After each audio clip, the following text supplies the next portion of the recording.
My stepdad always tells me, I came to America with only $50 in my pocket. You have no excuse being born in America. And I'm like, you know what? You're right.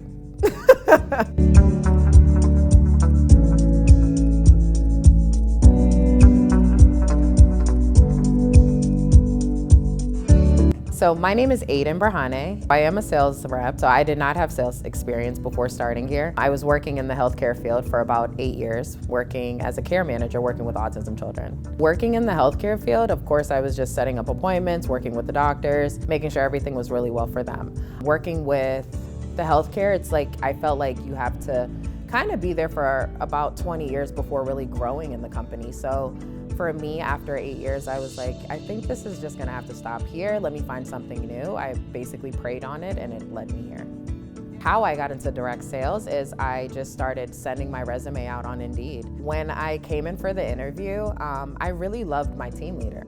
And I really looked up to her and I was like, wow, she looks very happy. She doesn't look stressed out. I was like, when I was making $75K and working there for already 8 years, and to see what this business can provide in a short amount of time with the money that I'm making now is honestly what locked me in. It's compared to what I've been doing for 8 years, it just doesn't compare, honestly.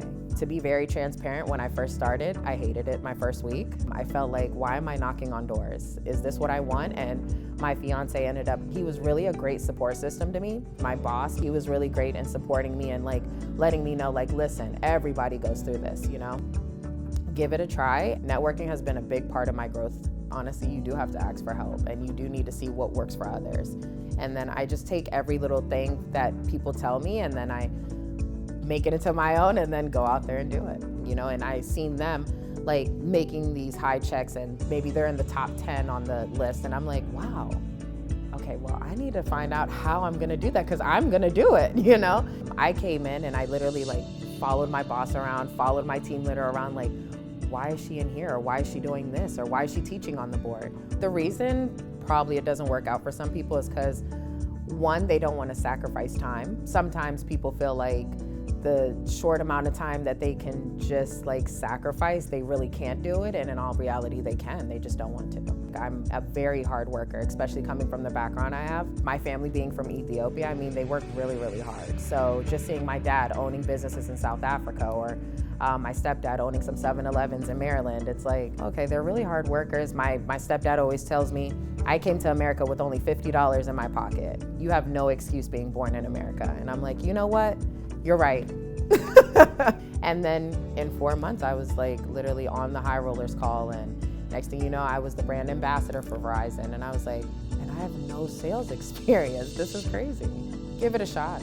That's my biggest advice. Give it a try. Don't just kind of like say, no, I'll never do that. Because honestly, it's not just about door knocking, it's the growth opportunity for me.